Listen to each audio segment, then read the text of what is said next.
Thank you, Mr. Chairman. I appreciate your appearing here today. Thank you for joining us. Mr. Mosher, I want to ask you a straightforward question based on your law enforcement experience at the Treasury Department. If an investigator was forced to choose between investigating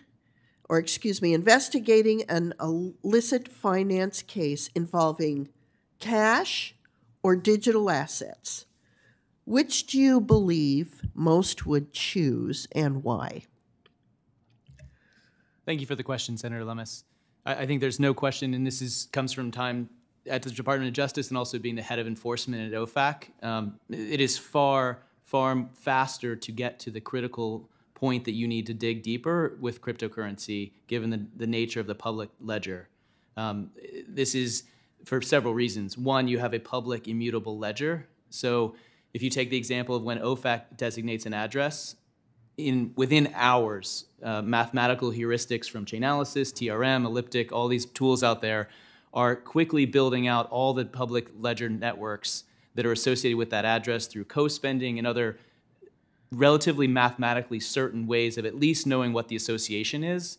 In the fiat world, you see an address, and for the next 3 years, you do mutual legal assistance treaties and hope that you get something back. You guess what regional banks might be involved based on the customers you think it's going to be and send subpoenas and hope that they come back. And then you manually try to associate addresses with entities. It's just exponentially faster. Thank you. Is it Levin or Levin? Senator, I respond to either, but it's Levin. Levin. Okay, thank you. Chainalysis found that approximately 0.15% of all digital asset transactions were related to illicit finance in 2021. Is that correct? Yes, 0.15%, yes. The United Nations recently estimated that money laundered in the traditional financial system is between 800 billion and 2 trillion in US dollars a year. So how does that compare with digital assets? Thanks, Senator. So just to put the like-for-like comparison, it's important to look at the percentages as estimates. And so, in the traditional financial sector and the OECD and IMF and others, estimate somewhere between 2 to 5% of world, financial flows are related to money laundering and illicit flows. Comparing that to the 0.15% when it comes to cryptocurrencies. So clearly, cryptocurrencies have a smaller illicit use than fiat currencies. Yes, Senator, that is correct. Okay. Now, is Mr. Chobanian online? Oh, excellent. I have a question. Hi, Mr. Chobanian. I so appreciate your being here.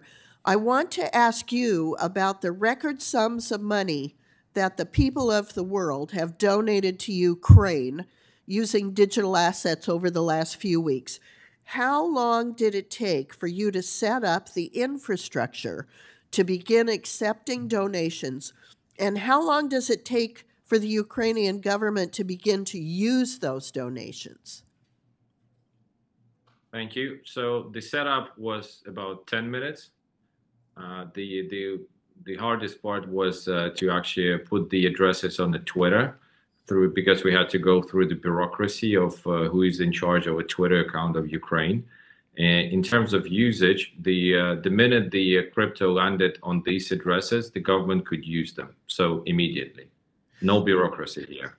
So how long and how burdensome would it have been for you to accept donations using traditional forms of payment from other countries, including wire transfers?